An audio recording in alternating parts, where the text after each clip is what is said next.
2. Liz has organized a team-building day on Saturday, Scarlett repeating, emphasizing the operative words as she leaned against Tanis's desk. The neatly stacked pile of pressure reports swayed. Tanis looked up. "You mean we're going hiking?" Tanis translated, dolefully, glancing at the reports and then back to the one she was recalculating. She felt her friend's annoyance at her lackluster response, but rather than carp at Tanis, Scarlett pulled up the empty chair from the vacant desk next to her. Tanis looked back up. "What is the matter?" asked Scarlett, concern on her face. "Something's been bothering you all week." "Dear Scarlett." She had known her for nearly 8 years, they has both been up for the engineer-manager position and, at the interview, had hit it off. By chance, or rather, by a decision made by executive management to acquire other water companies, they were both offered the job. Tanis would manage at the North Staff's site, Scarlett at Derby. And they had been there for each other, for Scarlett's breakup with Martin, her terrible ex-boyfriend and her meeting and subsequent engagement to Gavin, for Tanis and her move from a lovely flat to one, though cheaper, wasn't worth the move with all the things wrong with it. With her non-existent love life. With her early hours admissions last Christmas, when Marianne, their incompetent manager, had introduced them all to her sister, Kimberly, to whom Phil had taken a shine, much to Tanis's despair. Scarlett knew about her crush. What she didn't know was that she had acted on the crush, and made an idiot out of herself in the process. Just nothing. Something that I'm glad to be over. Sometimes you think something and you're wrong. She looked down at her paperwork. "Come on," Scarlett soothed, her blonde hair bouncing as she nodded sympathetically. "You'll enjoy it, once you get there." "Peak District? Really?" Tanis tried not to groan. It was like the gods were tormenting her. Phil had grown up around there somewhere. "Is Phil coming?" she added. She had to know. "No," Scarlett shook her head. "You know he has an allergy to the big outdoors." "Got reports to do," Tanis shook her head. "Come on, we can go to Thor's cave, up the manifold. Couple of drinks in the pub." She nudged Tanis encouragingly. "Might pull." Tanis shuddered. That was the last thing he wanted. But some fresh air would do her good, she supposed, as well as taking the piss-put of Lawrence's micromanaged schedule. She put her phone, ostensibly to check the calendar, but switched on messages instead. Yes, they were still all deleted, and Phil's number was still blocked. "Go on, then," Tanis buckled. "Might be a laugh." 88,888,888. "Why did I come up with you?" panted Tanis, as they headed over a field of angry-looking cows on the way to Thor's cave. "This is exhausting." As she expected, as was usual when they went out for a little stretch of the legs with the usual crowd from work, Liz leading, with map and compass, Colin with the latest dry-proof 4-layer damp regulation jacket and boots of similar spec. Joanne, sprightly and dainty in Jules everything. Dilshad would always blend in with them with walkwear of nondescript branding, ready to point out key features in the landscape, or its history. He was a geographer and worked at North Staff's Water in surveying.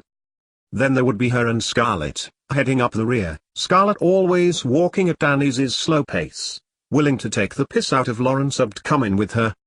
But now, despite walking socks with indecent, well, okay-ish, walking boots, Tanis still felt a blister was coming. Phil had the right idea. Not long to go now. Lawrence's stentorian voice dissipated from the cave entrance. "Just down the hill and the Royal Oak. Then we can relax and count our bruises." Yes, right, Tanis thought, as she hurried to catch up with Scarlett. "Just what I want to do." "You know, this cave was named by Jangles," said Dilshad, conversationally, looking at the limestone rock walls with interest. "Not many people know we are near the dividing line of the Angles and Saxons. Some say Stafford, some say Watling Street." Fascinating, thought Tanis, darkly. And what would the bloody Angles say to getting off this bloody hill and taking their bloody boots off? She added, to herself. "This way," said Colin, pointing out something on Liz's map. "Take the children all the time." jump out at them on the hikes. And they say that teaching is a caring profession, Joanne replied, sarcastically. But it was too hot to stir up anything now. The sun, which had been so refreshing in the valley at Butterdale, was now mocking them overhead, scorching their arms and faces. It wasn't as long as it seemed until the pub was in sight. Across the car park near Butterton and then up one more bloody hill. Tanis could feel herself lose energy in her legs, until she sat down on a stile, orange-brown cows eyeing her with curiosity as she waved Scarlet on. "I'll catch you up," she shouted. "Just as soon as I get these boots off." As she massaged one foot and then the other, Tanis looked around her at the early summer landscape, feeling that deep fluttering of pleasure that had soon escaped her as they had begun walking, of the open air, of the wide sky, of the radiating sun, of freedom. Beyond the cows, Tanis noticed now, her eyes lazy in the bright sunshine, a figure was striding out, patting the cows as he passed on his way over to her.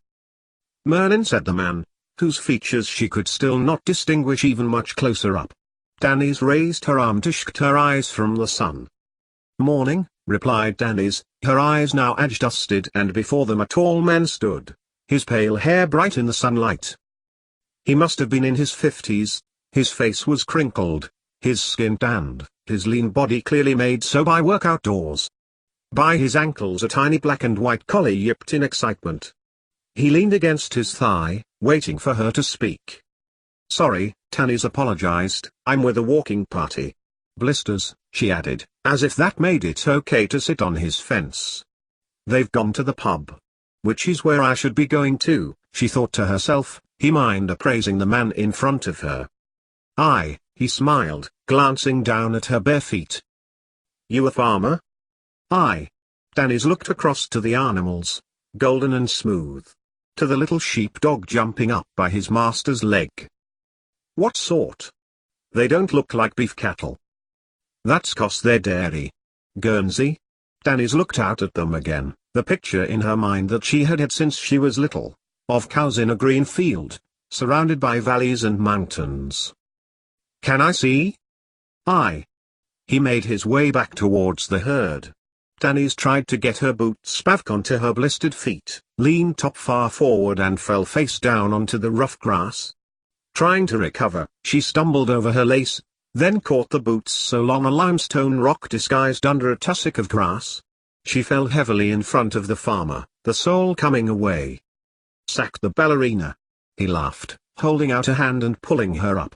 Tanis could feel her face redden, and she reddened further when she stumbled again. He laughed as he held her arm so she could get back up. And Tanis couldn't help herself back to her feet, the raw patches of skin stinging in her boots. "Tea?" "Yes. I would like that." She pushed her foot back into the boot and hobbled after him. "I'm Tanis," she said, sitting on the round-backed farmhouse chair that he had pulled out for her. "Doug," he replied. "Doug Price." Tanis stopped and pulled off her broken boot. Doug pulled out another chair and raised her foot up to it. "Nasty," he said. "It's the socks. You need proper wool ones." "Now," he said, looking at her feet. "Let me see if I can do something." Standing up, he turned to an old dresser. A drawer creaked, and he pulled out a crumpled metal tube labeled TCP, handing it to her. Then, running a tea towel under the water tap, handed her that as well. "Thank you," said Tanis, gratefully, pressing the cloth onto her left foot, which was bad, and the right foot, which was worse. She glanced back at the dresser, which seemed to have been there for decades, centuries, perhaps, much refitted, restained, repainted, and then around her. The shambliness seemed to run through the otherwise spacious kitchen. "Do you live here on your own?" "Aye." "Not married?" Doug turned from filling up the kettle. "No, you?" "No." Tanis shook her head. It was a fair enough question. After all, she asked first. "Me 2 boys are grown. Me wife, Catherine, died 10 years since." "I am sorry to hear it." Tanis mopped her foot dry, placing the tea towel on the table, which was whipped back up and rinsed out by Doug Price. "Aye." Tanis's heart sank. Trust her to put her foot in. She turned her head to the window on the opposite wall. Through it, the same beautiful church that they had seen walking up towards the pub peered in at her. It was beautiful. Its tower had grown with her ascent until it had filled the landscape. She drank her tea quietly that Doug Price had given to her, strong with quite a lot of milk in. The milk had a strange, full taste and, as she drained the cup, realized that it would be from his dairy herd. "Thank you," said Denise, when she had rebooted, carefully slipping her sore feet back into her boots. "I need to be back to my friends." "Aye," said Doug, taking her cup. "Only, you wanted to see the beasts?" Denise stopped in her getting to her feet. Yes, she thought, she had. What would a few more minutes matter?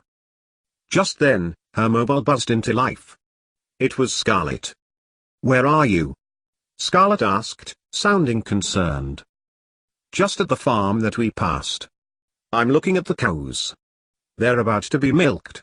She heard Scarlett repeat this back to the group, and it was met with a chatter, interspersed with one or two people laughing.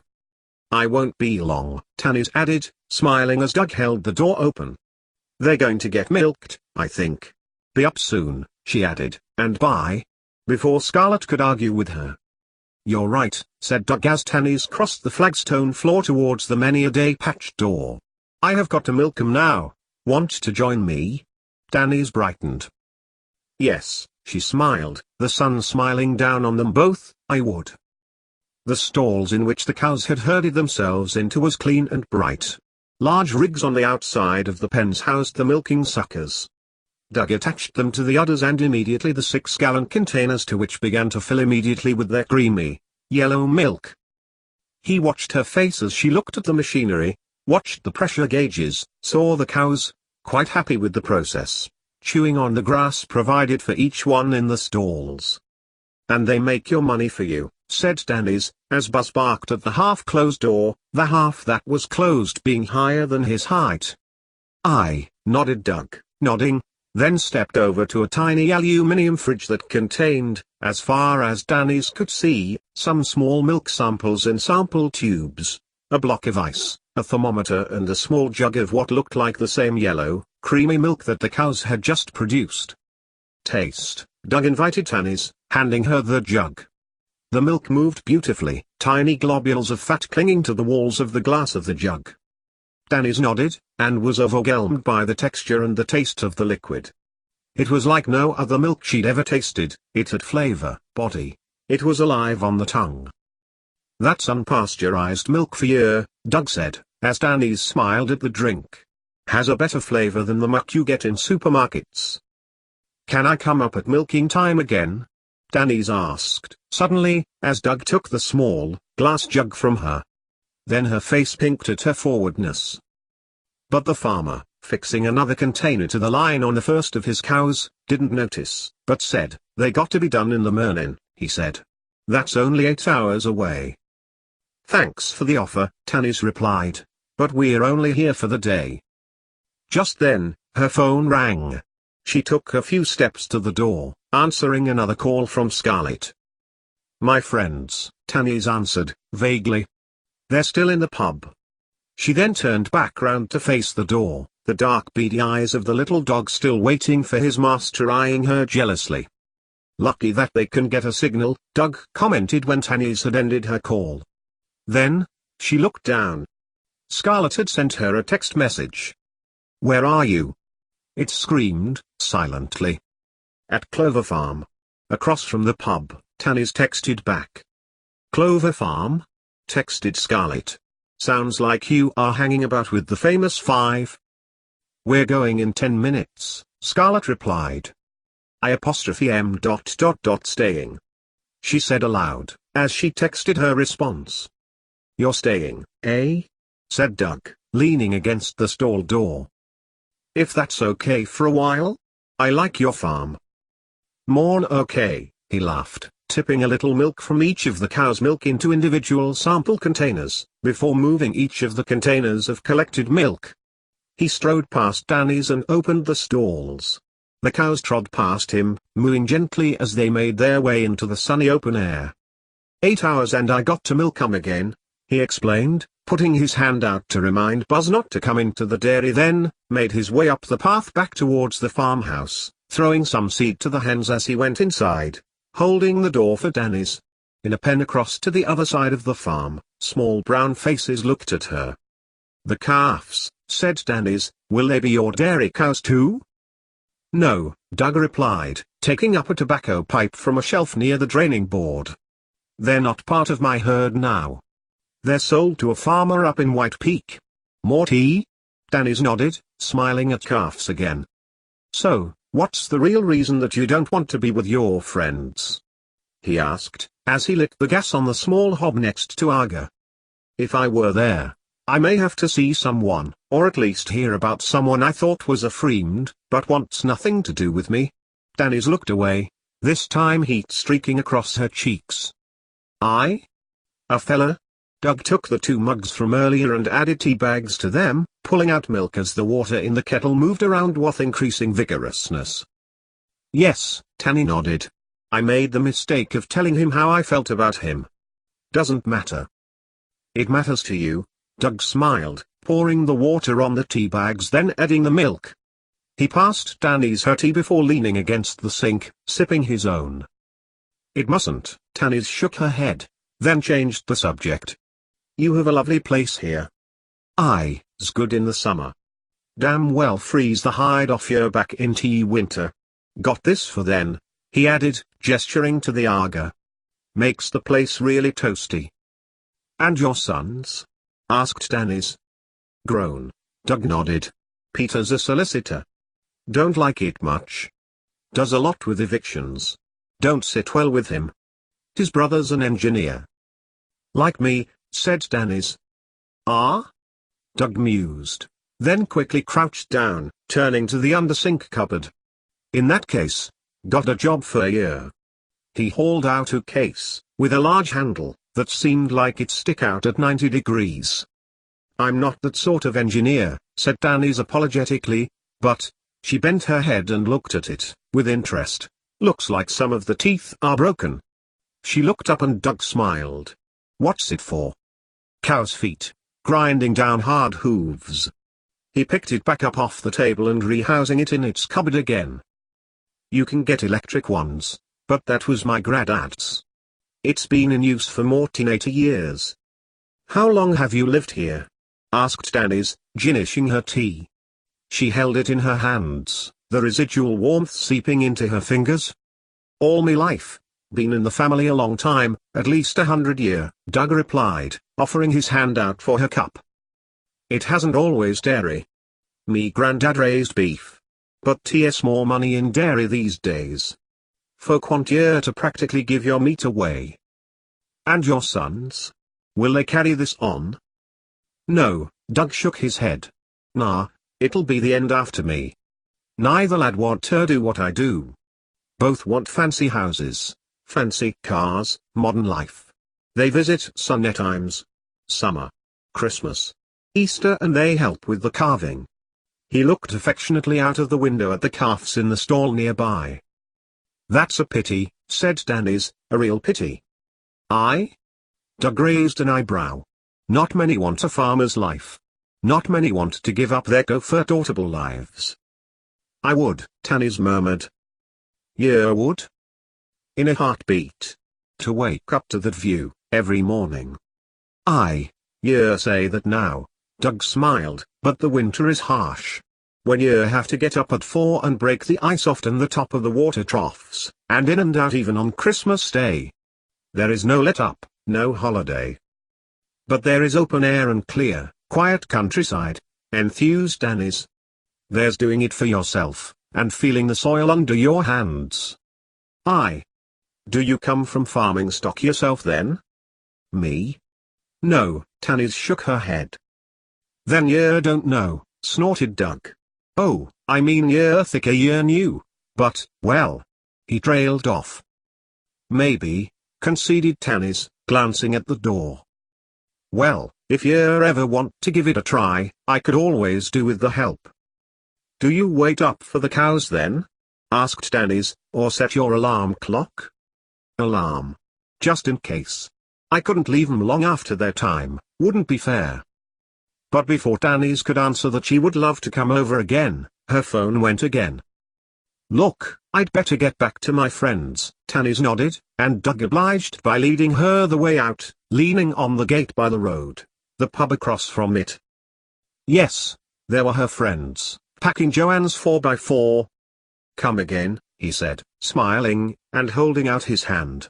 Tanis shook it, smiling. Thank you for fixing my blisters. And then she walked off in the direction of the Royal Oak, Scarlett waving at her frantically in welcome.